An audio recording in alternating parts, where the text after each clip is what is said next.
So until recently, I was working at a US-based startup that basically had a product that was trying to compete with Figma and Wix and things like that. Basically, in the website creation space for the casual user, the non-technical person. So yeah, I joined because I really liked the product and I've actually wanted to build it myself for the longest time. But unfortunately, due to some circumstances, I was laid off and didn't get a chance to complete the product entirely. So I decided to build the whole thing from scratch in a completely different framework under 2 weeks. So this is the landing page. You can see the JavaScript demo here running, basically a mini version of what the editor will be. A quick list of features and whatnot. And let's quickly go through authentication, standard stuff. We're using Clerk for this. And let's quickly move over to the dashboard. Yeah, so this is the one. You can see a couple of existing sites. Let's create a new one from the existing community templates. I've pre-seeded all of these myself, AI generated basically. For the purpose of this demo, we'll be picking this Apogee showcase. Just enter any random name and it will create a site on our subdomain of that same name. Click edit. And this is basically the editor. Basically kinda like Figma. You can pan around, scroll in. And let's check out the header first, I guess. Yeah, we basically have the breadcrumbs and these are the pages of the site. You can click on them to navigate. We have AI chat, settings, save, publish. We can get into all of these later. First thing, let's check out the left sidebar. This is the add tab to add things. Sections has basically sections from other templates. You can swap in any of these from existing templates into the current one that you have. You can add a section, delete a section, whatever you want. It's all completely modular. These are the pages tab. Just a brief overview of what pages are there in the site, and we have versions. This is basically snapshots of state. Next, let's move on to the drag and drop situation for reordering sections. This is basically inspired by Gamma's film reel style setup, and you can reorder sections that way. Let's check out the right sidebar next. It's basically an inspector of sorts. So if you select a page, it's going to show you page level overrides, and if you select an element, it's going to show you options for that element further, maximizing all kinds of customizability.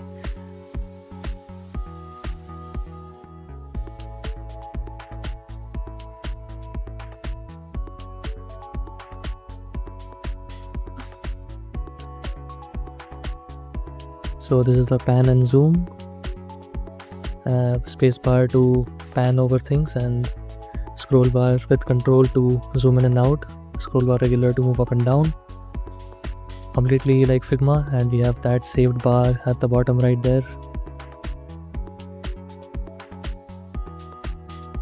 So next, let's test the AI chat capabilities. I'm going to ask it to completely rebrand the site from Apogee to Briar.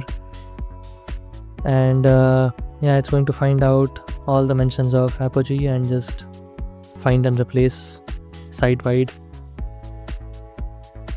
I've also asked it to replace images, so we've hooked up Replicate on the backend using Flux for a Flux model for AI image generation.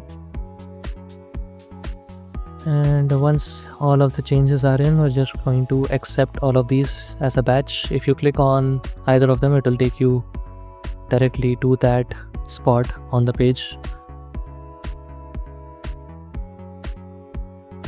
And as you can see, the changes have been applied basically everywhere.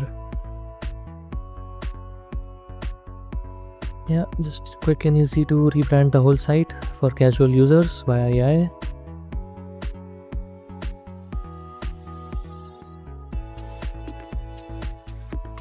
So next up, what we're gonna do is ask it to customize the hero section. I'm just gonna ask it to update the copy to match what our idea for Briar is, which is a focus app, and it's going to give us some write-up that's more compatible with what we are looking for initially. And there you go. Let's move on to images next. You can generate via AI, or you can upload your own, or select from a gallery of things that already exist for your account.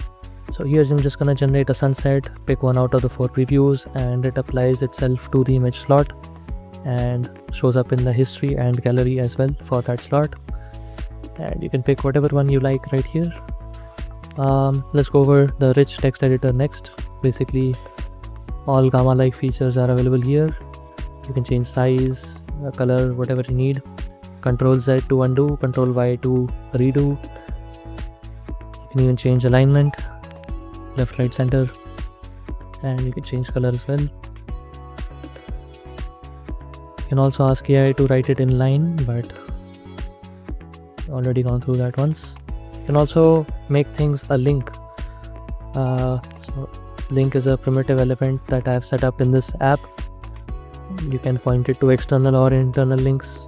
I'm just gonna throw YouTube on there for now.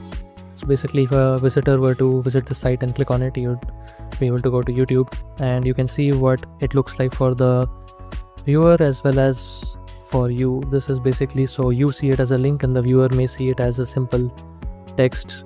If you want underline, don't want underline, you can customize all of those things. Next up we have colors, basically style kits. I'm calling it style kits for now. Basically a preset of fonts, colors, themes, things like that. Applies site-wide. You can also override this for particular elements or for particular pages of the site, like right here. You can change the color to whatever you want.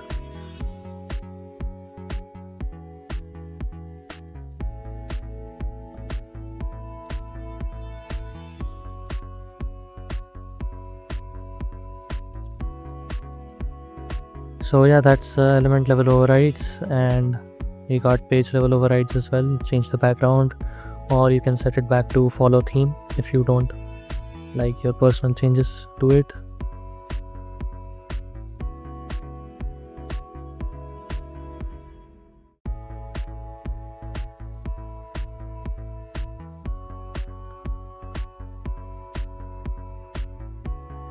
Okay, let's move on to the pages tab next. Basically, you can rename a page, change its SEO, add a page, whatever you like. So let's just delete one, for example, and we're gonna create a new page instead to duplicate the 404 we just deleted. You can't take reserved slugs, but we can make 404 test and then make it a custom 404 page, which will change its slug to the original 404.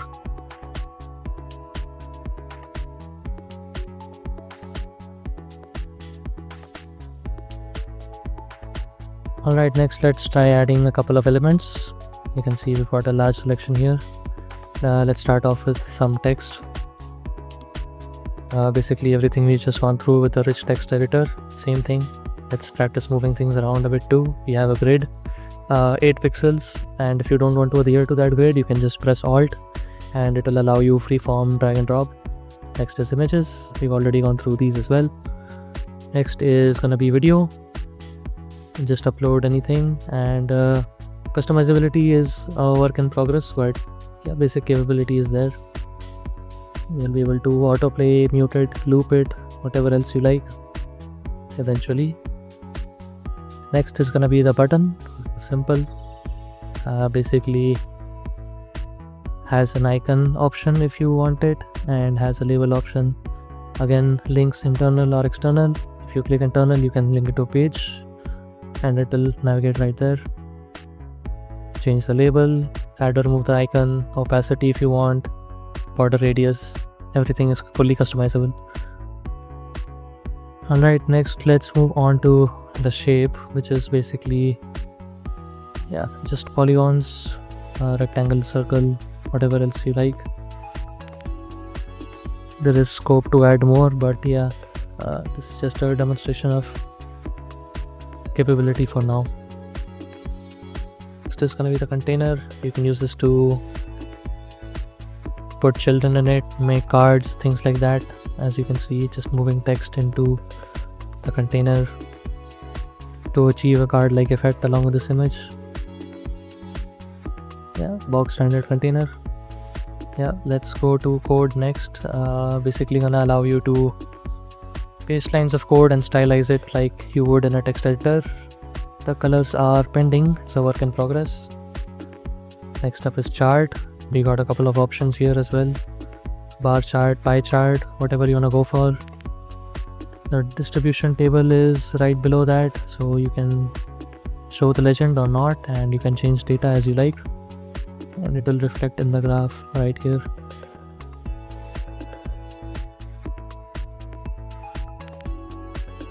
Next up, let's add a new section. We're gonna try a form next. Basically what you would expect from a form: submits and accumulates in your dashboard whatever leads you get. And next is gonna be an embedded URL. You can use this for maps, YouTube links, whatever you want. Basically you can embed that right here. And next we have the accordion, simple setup for question answers, FAQs, that kind of thing. It's going to look different when rendered. And this is the carousel, also gonna look different when rendered. Just image and text setup that moves with arrows. And next we have the nav bar, which is a collection of links, but this is basically for headers. And next one we have tabs. You can add as many as you like and put certain elements as its children. Right, next is gonna be versioning. Basically you can make a mess of it however you want, and at the end of the day when you click restore, you'll be back to whatever you saved it as you can see right here.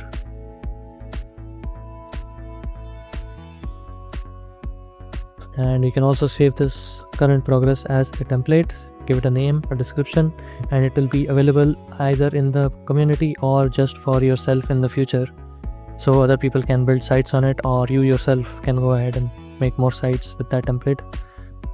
Yeah, let me just show that part right here. It is here in the personal tab for templates.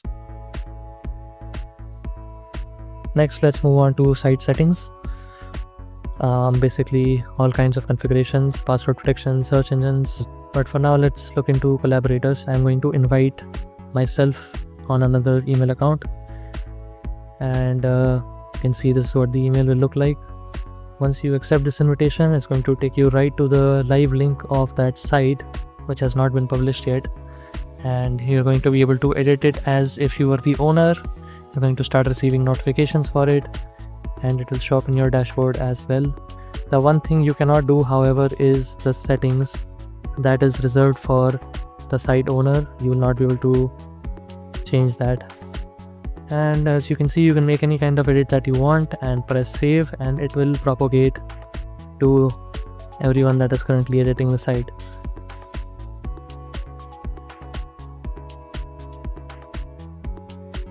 As you can see right here, once the collaborator accepts it, you'll find that you can see their name as a collaborator. And let me just go ahead and open it up on another device, so you can see we are tracking the cursor of the collaborators as well in real time. You'll be able to see their edits basically as a multiplayer site editing mechanism. Alright, next is going to be accessibility. You can see right here it shows you multiple options and flags some issues. If you click on the issue right there, it's going to take you to that element and you can change it if you want. Next, we're just going to publish the site, quickly see what it's like. And as you can see, we are on the live link right now. The site is live for all visitors. This is the carousel I was talking about, and these are all of the elements that we added. Here's the video. We can also go to other pages and try those as well. Yep, and let's give the form a go while we're at it right here. I'm going to enter any random detail and click submit. And you're going to find any and all leads in your dashboard, which you can access here via the footer. For this instance, I am going to try and edit the site on the live link itself, and as you can see, it loads the editor on the actual live URL. You do not need to enter the site's dashboard whatsoever.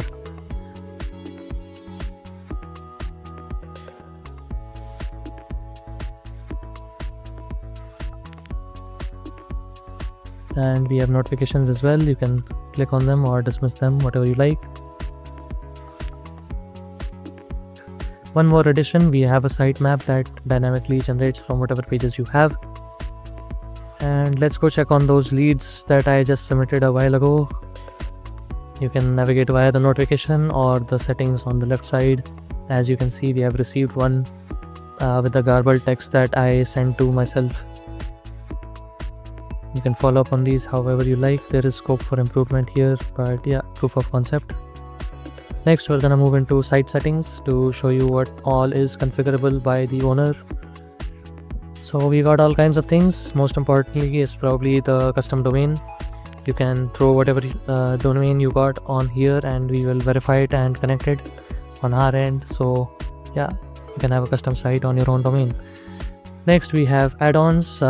Primary focus is gonna be Google Analytics here because it's probably the most common use case. You can just get the add-on. Right now I have not payment gated any of these, but they do exist as an entry in the database for whatever entitlements. So this is live product, just not gated by money yet. So the second I click save here, we can go to the live link right now and check it for ourselves. In the inspector, if we head over to the tags, you'll be able to see one just for Google right there. Yep, there you go, with the custom entry that we put in. Next, I'll go over the password that you can set for the site for whatever reason you want. Basic stuff. If it's wrong, it's wrong. If it's right, you'll be granted access to the site as a visitor. Can be useful if you plan on keeping access gated. Next is just some dummy setup I have for the plan. You can upgrade or downgrade. Usage, notifications. This is a work in progress, but this is what it will look like. You'll be able to toggle all of these. And we have account as well. You can edit your profile, see what the community will see you as. Alright, next just go over a couple of the remaining settings that I glossed over, which is password protection, search engines. If you want to be indexed or not, you can turn that on or off. And we have the fav icon, which you can set yourself from the gallery of the site or upload your own. Visitor dark mode toggle is a work in progress, but basically giving a choice to the user visitor on your site if they can use it or not. Forms we already went through. 2 forms are being used on the site, so we can see those. Entries we are going to go over. This is a work in progress. And last thing worth showing is the version history. You can manage your snapshots here as well in depth.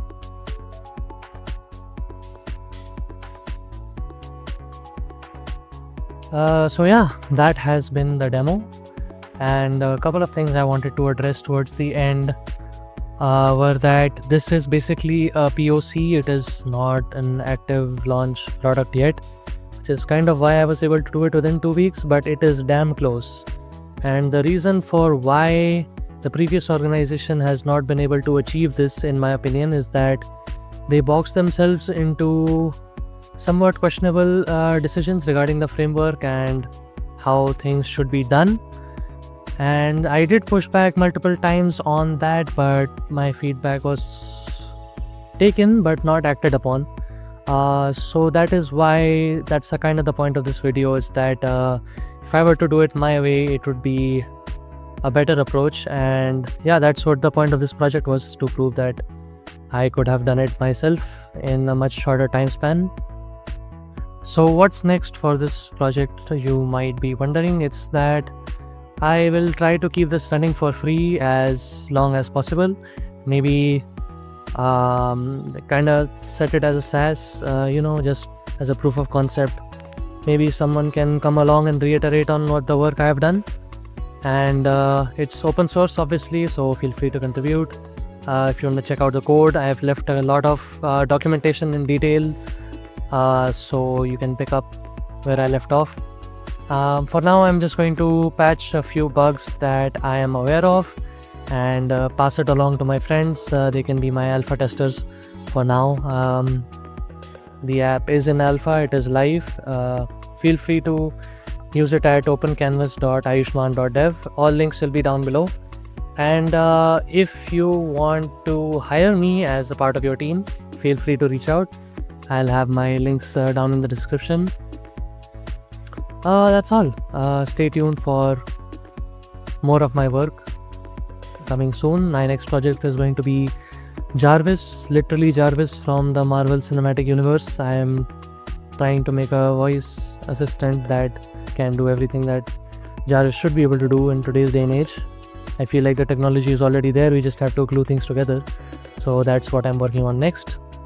And that's probably what you'll see from me next. So yeah, stay tuned.